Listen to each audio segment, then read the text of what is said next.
Welcome to another episode of Community Chat. My name is Kevin Tocci, and I'll be your host for this segment and a series of interviews and conversations that we're going to be having with folks who are going to be on your April 25th ballot for the town election. Town elections, of course, held at the Beaverbrook Elementary School. I think I've failed to say this previously, but I believe it's 8 a.m. to 6 p.m. That's when the voting will take place. If you have any questions as to your status for voting, where to vote, how to, as far as what precinct, as far as where, stop by Town Hall, talk to Leanne or Bob, or you can call them. As you see, there's a number that's at the bottom of the screen there. Give them a call and they'll definitely take care of you. Today, as one of the many conversations that we're having, we're going to speak with a gentleman who is seeking your vote to be reelected to the Abington School Committee. He currently, at this moment, serves as the committee's chair, Mr. Chris Coyle. And on other selfish note, maybe from time to time, you hear him call some of our sporting events. More notably, the call on basketball. He does a fantastic job. Chris, welcome to the conversation. Thank you, Kevin. Appreciate the Abington Cam shout out there too. How are you? Good, I'm doing well. How are you? We're doing good. For folks who may, and we never want to assume that everybody knows who you are other than when they hear you do the basketball games. Tell us a little bit about yourself. So I've lived in Abington since 2006. My wife Jane and I, we moved here right after we were married. So we were married almost 21 years. It'll be 21 years in November.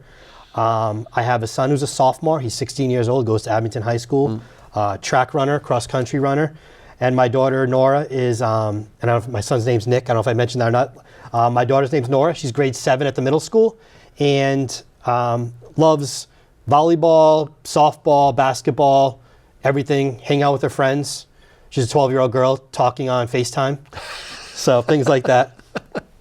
So let's talk a little bit about you are seeking re-election. I am, yes. To the school committee. What motivated you to run again, and what do you see as unfinished work that you'd like to tackle if you're elected? Yeah, so to be completely honest, I think some people were aware of this too. I wasn't planning on running for re-election this year. Originally, that was going to be. It'll have been 9 years in April, and that was going to be it.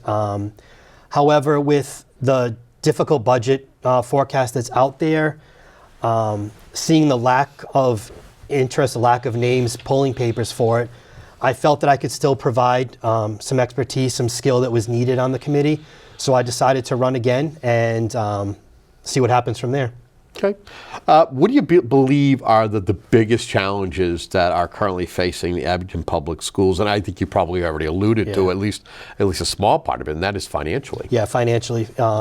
Financially, Abington Public Schools, town of Abington, and even beyond, South Shore, as we go beyond that. We know we're not alone in this. Some have had to go through this in years past, specifically last year. We were able to avoid it. We do have the financial hardships coming this year, and I think that is going to be the biggest task, not only this year, but even going forward, probably the next couple. Now, can there be something out of the blue, right? Nobody saw a pandemic coming. Nope. So could there be something else that becomes a challenge? Absolutely, but as of right now, I think that's going to be the biggest thing over the next couple years. Yeah, and it's interesting that the schools everywhere are dealing with tight budgets. If you will, put in your own words, describe Abington's current financial situation if folks are unaware at this particular time. Yeah, so it's tough. So we'll be seeking an override amount of $1,622,114. Wow. What that will provide, so what that does is that keeps us at the same, we're able to provide the same things next year that we're providing this year. The expense increases many of them are fixed contract. We negotiated a very fair contract with the Abington Education Association, but there are standard increases that go in there. We have a bus contract coming up. Special education tuition is always a fluctuating thing, so that could be there. The costs that are increasing are mostly costs that are fixed that we don't have the ability to push back and hold back. Okay, definitely interesting. And it's, if you will, tell folks the importance of them considering this override, because there are ramifications if it doesn't pass, correct? Yeah, there are. So we're looking at, if it doesn't pass, we're looking at a reduction of 28 full-time equivalent staff that will impact our entire district, from kindergarten, from preschool all the way through seniors in high school, the administration building, all the support staff, the custodial staff, everywhere that you can imagine, it will impact students. We're hoping to avoid that. We understand it's a big number. We understand that people have competing priorities on things that they need to spend on in their own life. We're hopeful that they find the override for the education, for the school department, one of those things. When we talk about resources being limited, how do you approach a difficult budget decision? I know it's something that is brought to you by the superintendent and her team, but give me your thought process when you're hearing about this and any input that you have. Yeah, so it's worked on by the superintendent and Sarah Gainey, who's our business administrator. They work with the town manager and the town accountant. Generally, they go to finance committee and talk about our budgets. So we also have a subcommittee that sits in with them and works on a school committee subcommittee that works on them.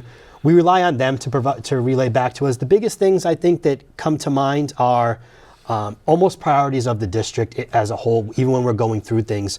So elementary school kids, learning to read is one of the biggest things that we can teach. So, and it starts there, and it kind of ends with high school program, right? Getting students ready for postgraduate, whether that be jobs, college, service, whatever it looks like for that person, it's the high school's job to get them ready for that. So when you look to make cuts, you kind of have to, you focus on, we need to keep as good as we can for this, the learning to read part of it. So class sizes at the elementary level, that's something we keep in mind, where as class sizes, when you get 5th and 6th, that may be where a teacher has to go there because the class size can be over 25, and it won't affect that learning to read part. I mean, nothing's good, right? But what's less bad is kind of what it comes down to.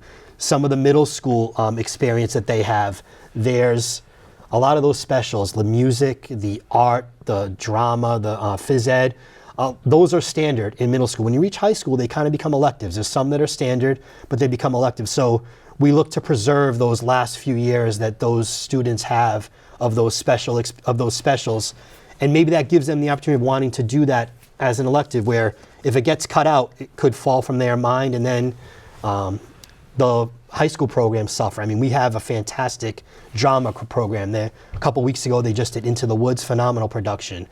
And I know the middle school drama has a production coming up as well soon, and they continue to come out. I've seen an interview with Tim Leonelli.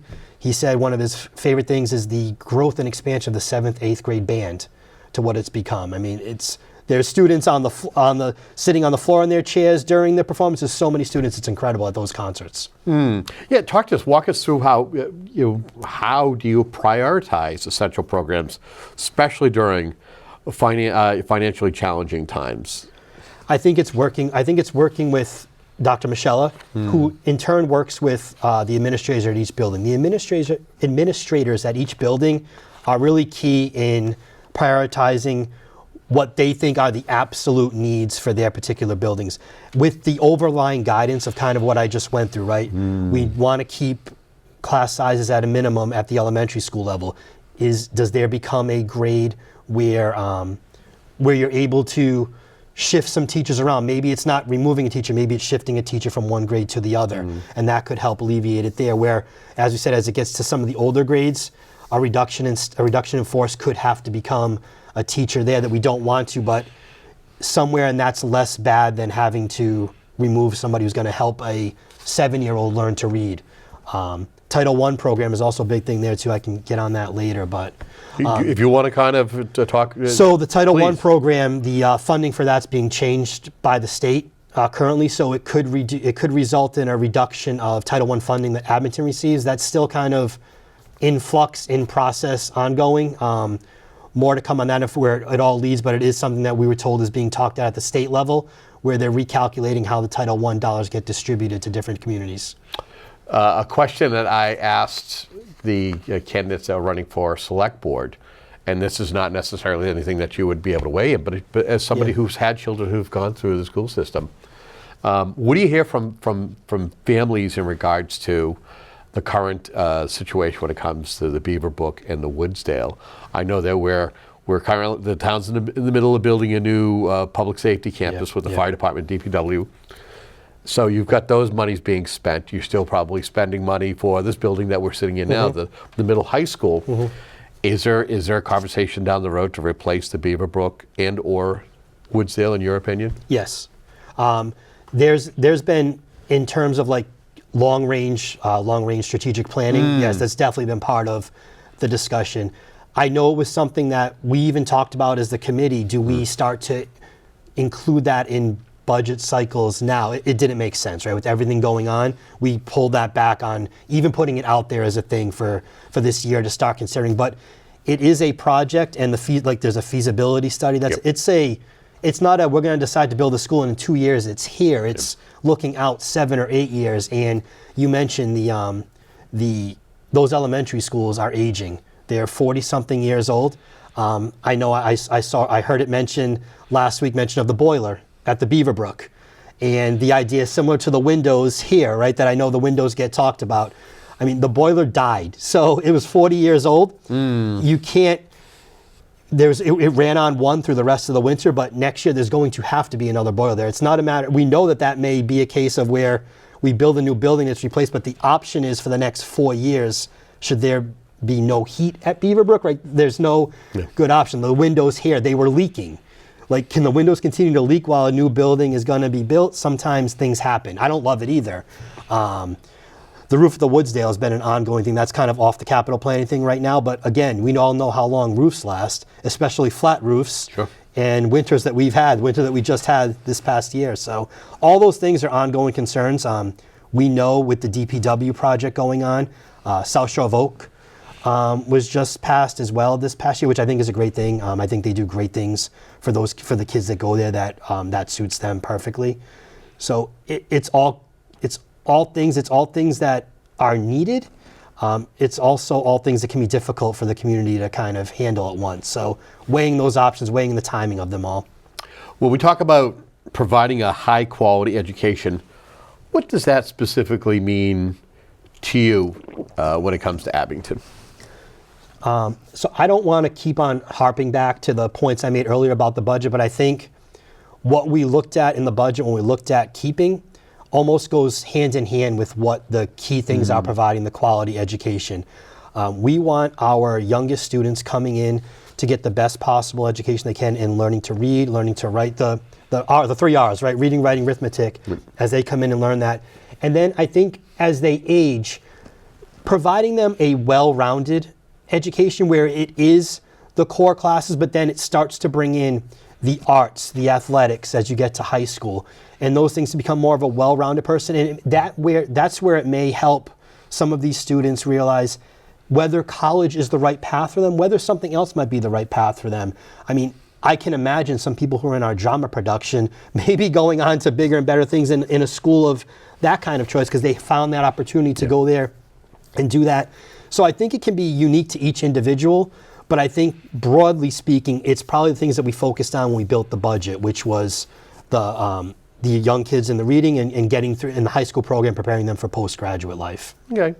How do you're somebody who you hear all the different presentations during school committee meetings, you have regular meetings with Dr. Michelle and her team. How do you measure whether the district is succeeding academically and preparing students for the future? And you have 2 children that are in the school system, so you have a measuring stick, every day, every year. Yeah.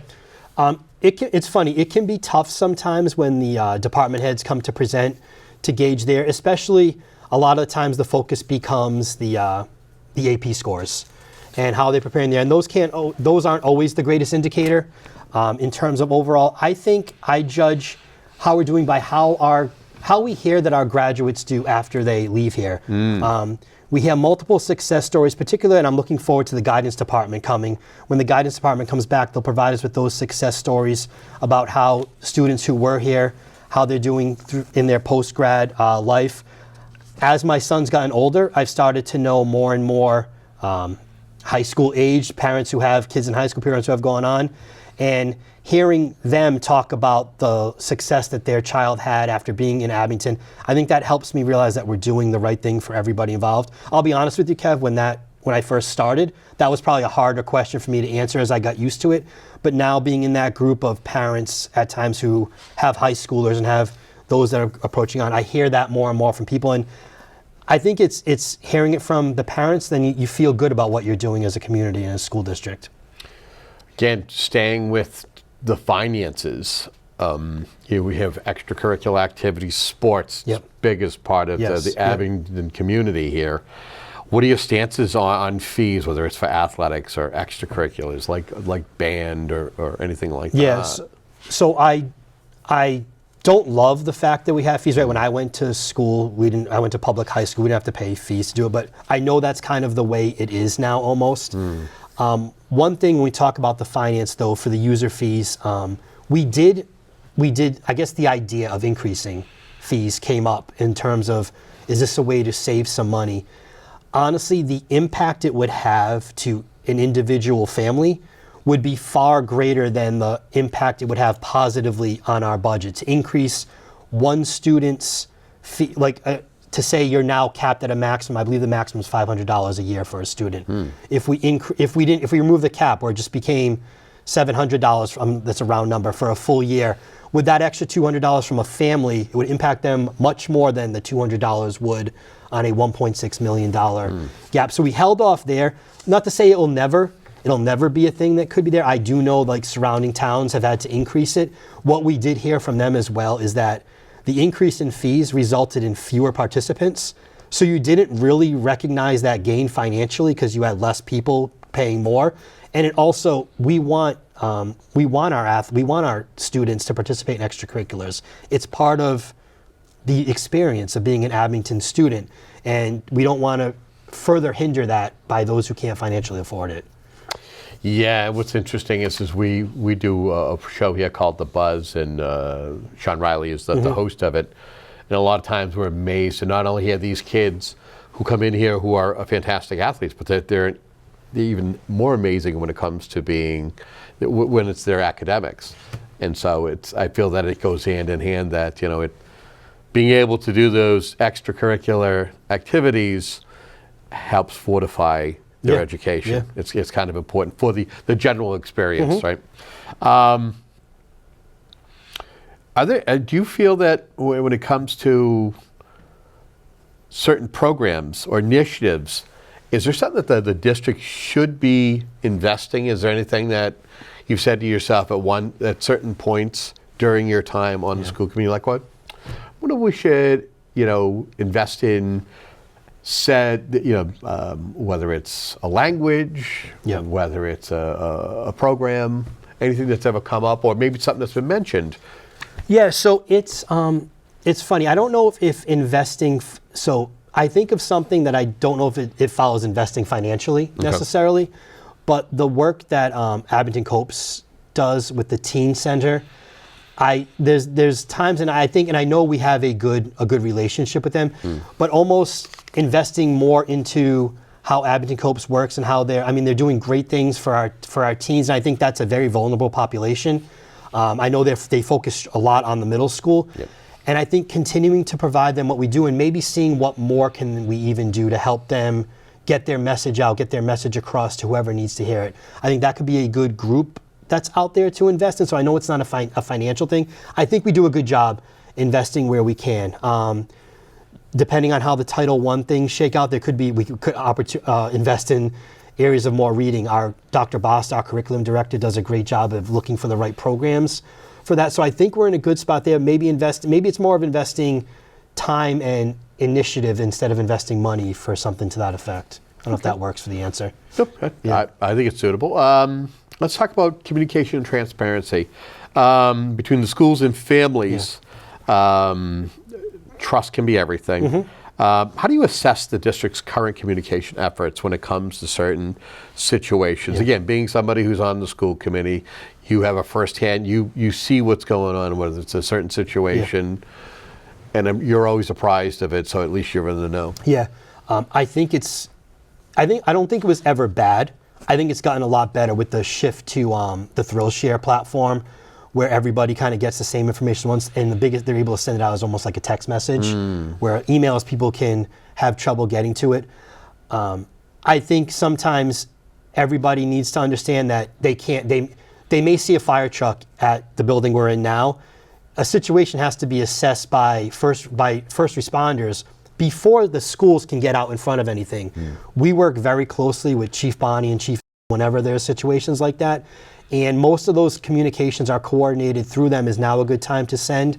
I know there's been alarms pulled. There's been alarms that have happened and scares and whatnot. And generally speaking, you're right. I do find out, not right away, but at first, most of them within 20 minutes of when I find out, the broad message has been sent out to almost everybody. So I can almost look at my phone and see when did I get the message of an all clear, and within 2 minutes the message is coming out to everybody that everything is good at that point. So I think we're in a good spot. Sometimes I think what's the word I'm looking for?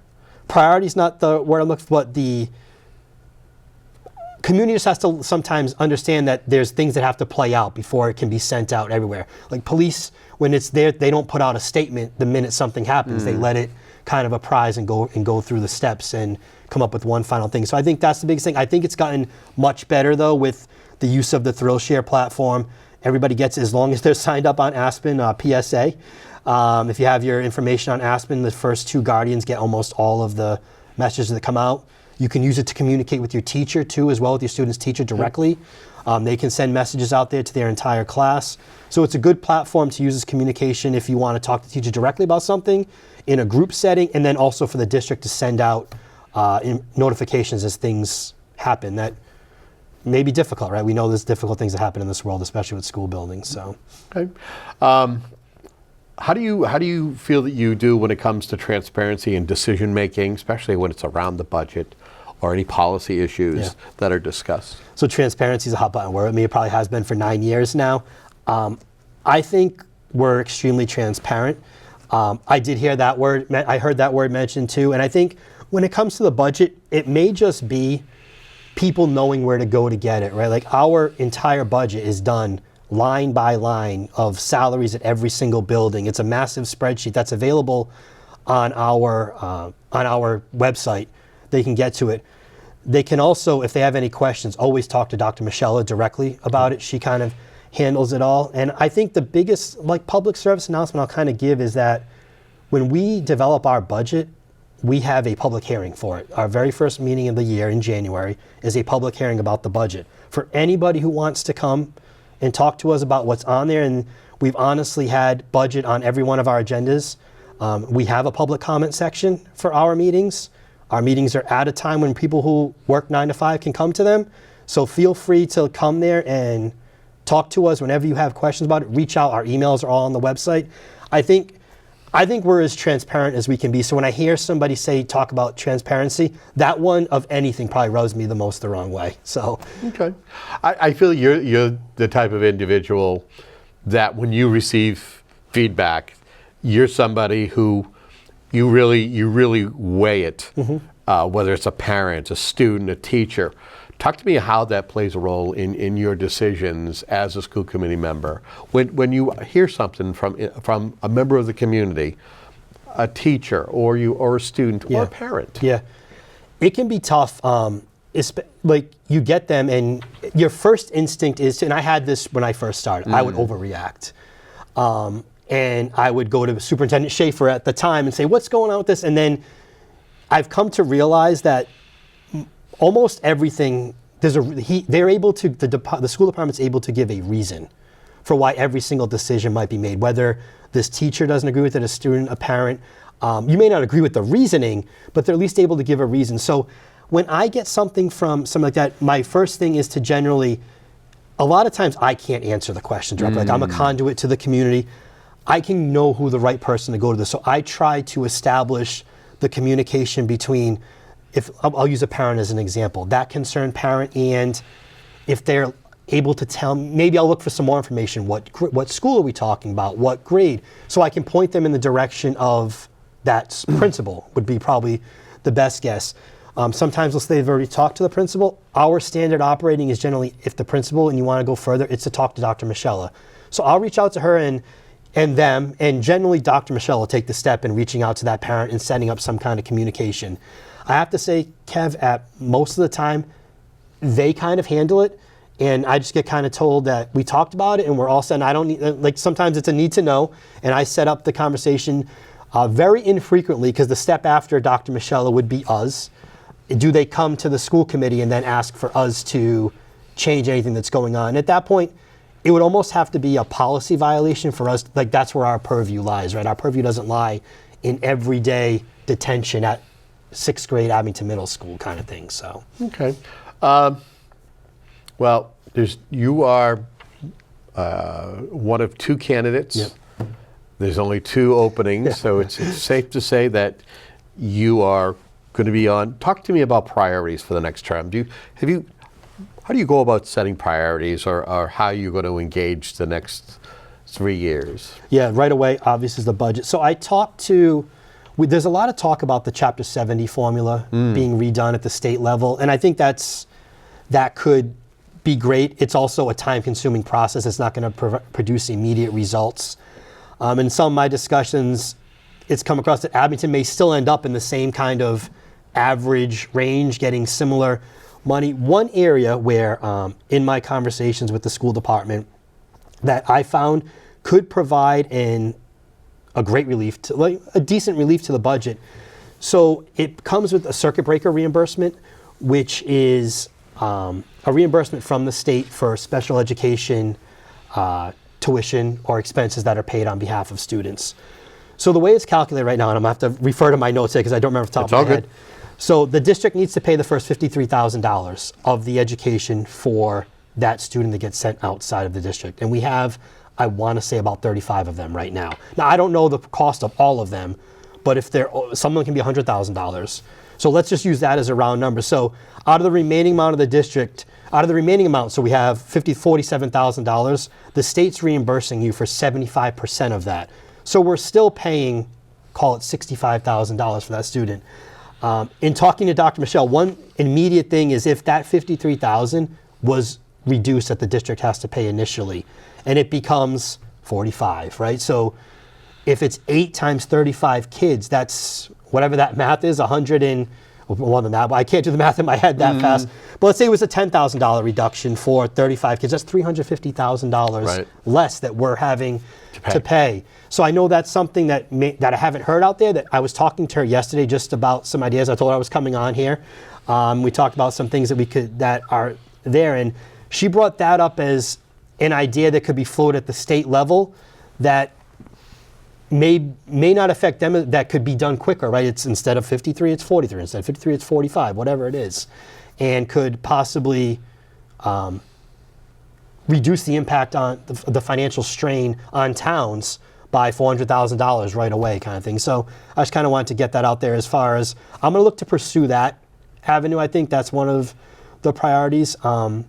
Getting through the current budget cycle, we're trying to get us back to where we are. I know the increase in the Plymouth County retirement program is probably through the next 3 years of my term is going to continue. So how do we navigate that working with the town? I think that's my biggest priorities going forward. Okay. Anything I haven't asked you during our conversation here, but you want to take a moment to discuss, or maybe it's something that we talked about, but something's kind of popped up in your head and go, no, I'd like to, in addition to what I had said earlier. I think I just kind of hit on the one thing that I was going to hit on afterwards. Yep. I think another priority maybe that I would have mentioned is the English language learner population continues to grow here too, and that's a focus that we want to continue to have on. I'm hopeful that the budget cuts don't cut into the ability to provide to them too much. Again, it goes back to those initial years as you're coming in. So that's something I look to continue to provide. Special education is very near and dear to me. I want to be able to continue, and that's where I think where the circuit breaker with the helping out with special education can help us out even more. They also contribute to the special education transportation, so it can be used kind of all-encompassing.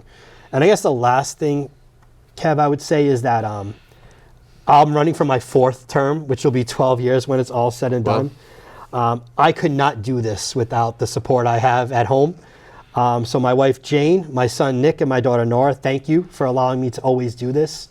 I know it takes time away from you. I appreciate you letting me do it. And I know we're in it together, so thank you.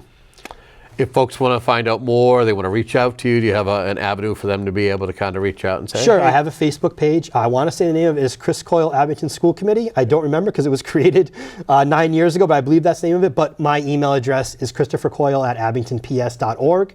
You can find it on the school department's website. And feel free to reach out to me with any questions you may have. Happy to help. Well, I want to thank you so much for joining us today. Kevin. We want to thank you for tuning in to a program like Community Chat. The idea is to keep you up to date and informed and make you a better informed voter when you go in to make your decision come April 25th. Remember, it's at the Beaverbrook Elementary School from 8 a.m. to 6 p.m. If you're not sure as to your voting status or you need more information in regards to that day, reach out to Leanne and or Barbara at the town clerk's office, all right? Until our next conversation, have yourself a great day.